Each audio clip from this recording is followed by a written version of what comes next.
Sir पुन्हा एकदा कायदेशीर विजय. ॲडव्होकेट रोहित सागर पाटील यांनी आर्म्स ॲक्टच्या दुसऱ्या प्रकरणातही अटकपूर्व जामीन मिळवून दिला. कडक कायद्यात सलग यश म्हणजे जबरदस्त कामगिरी.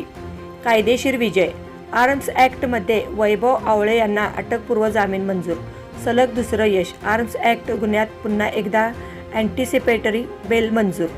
कवठेमंकाळ पोलीस स्टेशन येथे दाखल असलेल्या गुन्हा आर्म्स ॲक्टमधील संशयित वैभव राजाराम आवळे यांच्या विरोधात गुन्हा दाखल होता. अटकेची टांगती तलवार होती. या प्रकरणात ॲडव्होकेट रोहित सागर पाटील यांनी जामीन अर्ज दाखल केला. त्यांनी योग्य युक्तिवाद करून उच्च न्यायालयातील न्यायनिवाडे हजर करून न्यायालयासमोर भक्कम बाजू मांडली. या प्रकरणात ॲडव्होकेट दत्ता वठारे यांचे मार्गदर्शन लाभले.